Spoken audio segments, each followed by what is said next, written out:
Thank you so much, Hashim, back in Nairobi. Like you mentioned it, we are coming to you live from the lakeside city of Kisumu. Specifically, this is Lake Comprehensive School. Comprehensive in the sense that it accommodates the early education, early learning education, the primary, and also the junior school. All that is housed here in Lake Comprehensive School in the lakeside city of Kisumu. And of course, the discussion in studio is very spot on, Hashim, because schools are now open. Learners are going back starting yesterday all the way also that is for the primary school, and also for the senior school. We know that those learners who are placed in different institutions will be reporting to those institutions starting date 12, that is next Monday, next week.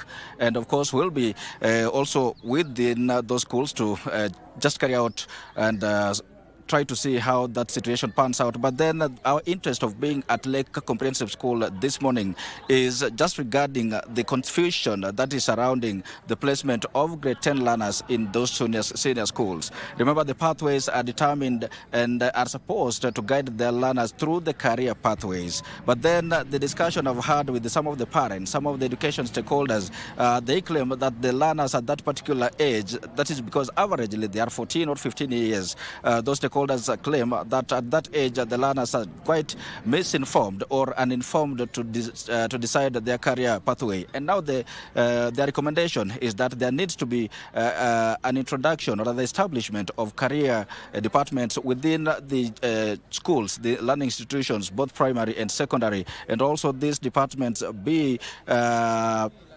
placed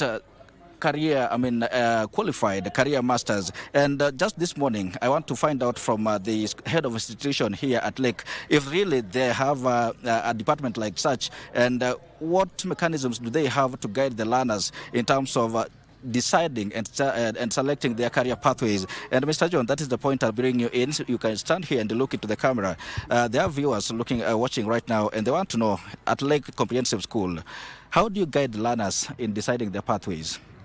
Yeah, thank you very much. I think at Lake Primary School, we normally have a team of teachers who have, through assessment of the learners, they're able to get from the records and even observation and other things, they guide the learners on the pathways based on the way their interests and the way they always perform. Yeah.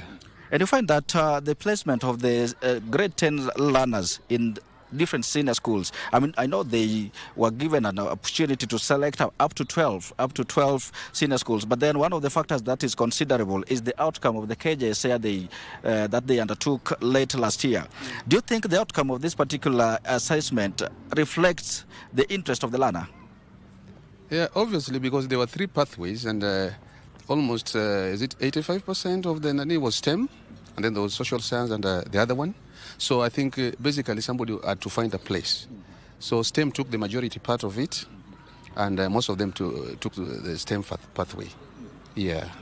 We've had cases where learners, they go to school, probably even with the curriculum that is being phased out, the 844, you find that a learner goes through the primary school, goes through the secondary school, all the way to the university, and then they pursue a course that they do not have interest in. And then at the end of the day, when they are released to the job market, they do not perform in accordance with their interest. And now that is renewing calls for the introduction of career departments in learning institutions.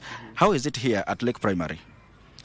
Here at Lake Primary, I think the career department is there, and they're the ones who guide learners based on the assessment that they've made throughout the years, and then they help the learner decide together with the parents. So the learners will always take a pathway that is according to how he's been performing. You've talked about learners who have gone through university degrees and end up now having courses that they cannot handle. I don't think that one is with the CBC. This is the first lot that is going on, and the CBC has always focused on the learner's interest. So learners are not forced to take lines that are not of their choice. So I believe by the time they reach university, which they have not yet reached, and when I'm sure that by the time they reach there, it will be through their own interest. Yeah, so I don't think it will be like it used to be before. This time it's a little bit different. You've said... That is my belief, yeah. You've said that there is a particular department that handles career pathways counseling here at Lake Primary. Who are guiding this department? Is it the teachers that you have here? We have the teachers here who are very competent. They're the teachers who are very keen on the performance of the learners and the interest. So they normally bring the parents together. We have a sitting together so that we discuss. So they normally guide the learners according to how they see them perform. So the major thing is that the interest of the learner is taken first, even before that one of the parent. Some parents want their children to be doctors, to be engineers. Maybe they are not interested along those lines. But we always talk to the learners. We look at how they perform the subject, they perform and they post in their subjects, learning areas. And then we make a decision. No, we don't make a decision for them, but we guide them through that so that they make a decision for themselves. Yes. And that is the intention of the new curriculum. That is competency-based curriculum that is now navigating or rather deviating from examination to assessment, such that when these learners are now placed in different senior schools, they do that based on their the values and their assessment over the throughout the CBC or rather the basic primary education. But then again, at what point do the parents come in? Because you see, not all parents are informed, and they do probably some of them up to now do not really understand what the CBE curriculum entails. What should be done for these parents actually to be also to understand, to guide their learners appropriately? I think more public education should be done to the parents, but most of them understand. A few who do not, maybe are taken through. Made to understand, it's explained to them that it's not their interest, it's the interest of the learners that we take care of. So sometimes here in Lake we call them during parents' meeting specifically to discuss the pathways, the career of the learners. We involve the team, we sit together, we discuss, and then eventually now when they'll be making a decision, when the learners will be making a decision of their choices, then they're able to understand that they have to respect the interest of the learner first. The interest of the learner comes first. Yeah. All right.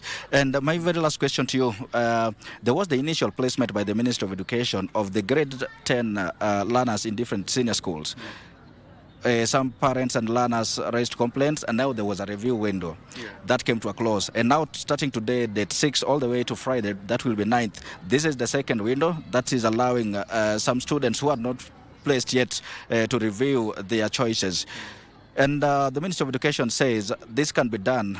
Parents can go to their senior school of interest for guidance, and also they can come to the schools where their learners took their KJSA assessment also for guidance and assistance.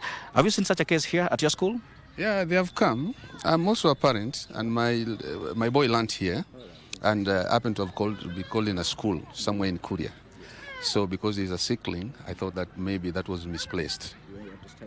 Okay, so I thought that as a parent, not as a teacher, but as a parent, I thought that maybe that will be too far. So when the window was open, I want to thank the ministry for opening that window. When they opened it, I used it, and now the learner has been placed somewhere convenient for him, where he can access health facility and other things. You know, there had to be a reason that you give. You don't just apply for placement in another school without giving a convincing reason. So mine was health. But most of now leaving my case aside, those other parents, they came. There was a team here, we had around 5 teachers who were here during that period of time. So they helped the learners and even the parents now make those corrections that they wanted made. And they were advising them accordingly. I was also here with them. Yeah. So they did, most of them got it changed. Some who, others could not get it because now there are schools like Maseno, Alliance. Any parent will want their children to go to this big school, national school. Yeah, but you know how many people have applied. So if they're already full and you also insist that I must get this one, sometimes it's easy to get a decline. Yeah. So when somebody has declined to do that, then it doesn't mean that they don't like you. It simply means that there was no space left. So, yeah. And that is the reason the Ministry of Education, as we wind up, that is the reason the Ministry of Education is insisting that the calling letters and placement should be done strictly on the system and not parents walking into schools to get calling letters as it was before then. As a parent and also as a head of institution, speak a message to the parents and also learners to follow these guidelines that are outlined by the Ministry of Education in terms of placement. Let the parents go to the website and also initiate the placement just strictly on the system. Yeah, I think that is the best way to go. You know, before, letters used to come to school. Letters were written by the schools and then they were coming to the sub-county director of education's office. But then they could not find some of them could not find their way back to school here. They could be misplaced. Maybe a letter has gone to a different school, a different county, or a different sub-county. So by the time it is traced, maybe the reporting time is over and now people will be hectic, okay? But now this time round, it's upon you. Once they announce that the selection has been done, you go to the website, you initiate the whatever, and then you get the letter. And there's this part. I think I like it because of two reasons. One is because, like a parent, when you are called to a school where you feel that you could not take your child, you want the child to go to a different school. If you download that letter, it means the system will recognize the fact that you've accepted to move.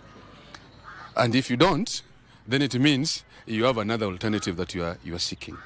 Now, as teachers, I think that one is good because if they were all to be brought to school, it means now you'll have to take that route. You have to take whatever that comes your way. But here they have been given an opportunity of even making correction where they feel things were not done right. Yeah. And the second reason was that letters that we used to get lost or that used to come late. You've been called to a school, the letter has not come, you've been waiting, running. You have your index 1 was scored very high mark during that time, maybe 400 and you feel that this one must have gotten a school, but the letter has not come. And maybe the letter is late somewhere, lying somewhere. So it has solved those issues. So I think it is the best way to go. Thank you so much, Mr. John. Hashim, that is Mr. John Ongany. That is the head of institution here at Lake Comprehensive School in the lakeside city of Kisumu, talking to us about the domiciling, or rather the introduction of career department in the land institutions, both in the primary level and also at the secondary level, all in the interest of the learner. We continue to visit many different other schools to see how the situation is regarding the back to school situation. Schools were opened yesterday, and of course, learners continue to throng different schools seeking admissions, and also the grade 10 also visiting those schools to seek assistance in terms of placement. Hashim, it is a conversation that goes on. It doesn't end here, and of course, we'll also be able to sample other schools even as you continue with the studio interview. Back to you, Hashim. Thank you so much. That is our very own Wycliffe, just giving us a feel of the lakeside city when it comes to back to school, given the schools that were reopened yesterday on Monday, of course, and of course kicking off the academic calendar of 2026. He is there at Lake Comprehensive School. You've heard from the head there talking about grade 10 placement in terms of all the materials and what they have done so far as an institution to ensure that they equip the learners with the adequate materials to, of course, pursue their venture.